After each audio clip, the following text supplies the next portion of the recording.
sommes sur le village de l'archéologie. C'est à l'occasion des Journées européennes de l'archéologie. Donc c'est un événement annuel et européen qui réunit tous les acteurs de l'archéologie en France et ici plus précisément à Lyon pour expliquer au grand public ce qu'est l'archéologie, ce qu'on découvre, les différents types de spécialités qu'on trouve en archéologie, comment on travaille et expliquer quelles sont nos découvertes. Donc l'occasion de parler de nos chantiers mais aussi du métier d'archéologue de manière générale. Donc on va avoir des stands de jeux, d'animation ludique avec des simulations de fouilles, notamment le musée des moulages qui organise la fouille d'une tombe romaine, donc montrer quels sont les gestes, comment on déterre des objets, mais aussi ce qui se passe après les chantiers.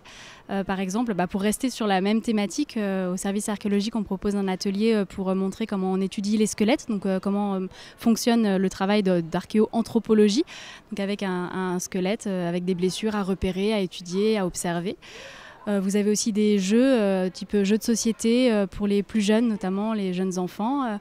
Aussi l'explication de comment on fait des restitutions de toutes les découvertes, donc avec notamment un casque de réalité virtuelle pour voir des ports antiques, comme si on y était. Donc plein d'animations de formats divers pour des publics très divers.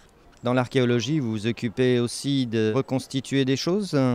Oui, tout à fait. C'est une branche de l'archéologie qu'on appelle souvent archéologie expérimentale. Donc pour en apprendre plus sur les gestes, les techniques du passé, souvent on se met à la place des gens du passé. Donc on va essayer de reconstituer, de refaire comme on pense que les gens faisaient. Ça a quel intérêt de refaire des gestes médiévaux ?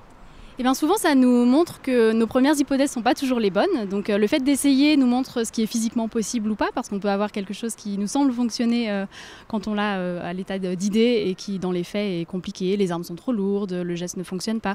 Donc ça permet d'affiner et de retester, de refaire les marques qu'on voit sur les épées, de voir si les marques qui se font sur les épées actuelles qu'on a refaites sont les mêmes que celles qu'on va retrouver dans les épées qu'on retrouve en chantier de fouilles. Tout ça, ça va nous permettre de confirmer nos hypothèses.